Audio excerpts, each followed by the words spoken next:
मौजूद हैं जिनका नाम डीजा शर्मा बताया जा रहा है। इससे पहले हर्षा यहाँ खूब वायरल हुई। आपने अभी दीक्षा ली कि नहीं ली है? नहीं, मैं सुन लेने वाली हूँ। बिकॉज कल ही मेरी एक माता जी से बात हुई है, उन्होंने मुझे कहा कि this is not the right time that you should go for the sadhvi and rather than you should wait for some time and तुम्हें कुछ चीजें त्यागनी पड़ेगी, कुछ सारी चीजें आपको माइंड में रखनी पड़ेगी। पहले वो पाथ पे आप चलिए, वो चीजें फॉलो करिए, तभी आप साध्वी बन सकते हैं। कब आए हैं महाकुंभ में आप? 2 दिन हुए। कैसे विचार आया कि हम इस महापर्व में जाएंगे और साध्वी बनेंगे? मेरा ये विचार बहुत पहले से है। बिकॉज मेरी मम्मी अभी 6 मंथ पहले ही ऑफ हुए हैं, तो उनके जाने के बाद मुझे नहीं लगता कि लाइफ में कोई भी चीज इम्पोर्टेंट है। बिकॉज मदर जो बच्चों के लिए होती है वो लाइफ की क्या है आप समझ सकते हैं।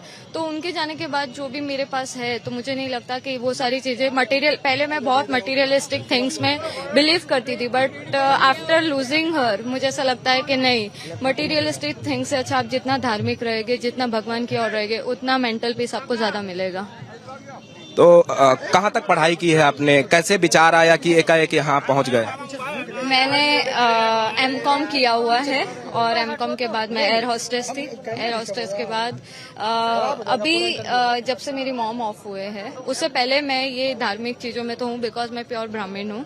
और अब मुझे लिटरली ऐसा लग रहा है कि लाइफ में जो भी है वो सिर्फ सब कुछ, आपको जो भी चीज चाहिए वो सिर्फ भगवान के पास मिलेगी आपको। अगर आप अपने दुख लोगों को बताओगे तो वो आपके दुख बढ़ेंगे, कम नहीं होंगे। तो आपको कुछ भी छोटी से छोटी चीज भी मांगनी है ना, तो आप भगवान को याद करिए। तो ये एयर होस्टेस की लाखों की नौकरी छोड़कर आप साध्वी बनना चाहती है, सबसे बड़ा कारण क्या है? एयर होस्टेस भले लाखों की जॉब है या जो लड़कियों का पैशन है, बट जब आप मन से खुश नहीं हो ना, आपको मन से ये धार्मिक चीजों में खुशी मिलती है ना, तो आप ये धार्मिक की तरफ ही बढ़ोगे। फिर पैसे मैटर नहीं करते आपके लिए, आपको माइंड पीस चाहिए। कृपया चैनल को सब्सक्राइब करना ना भूलें।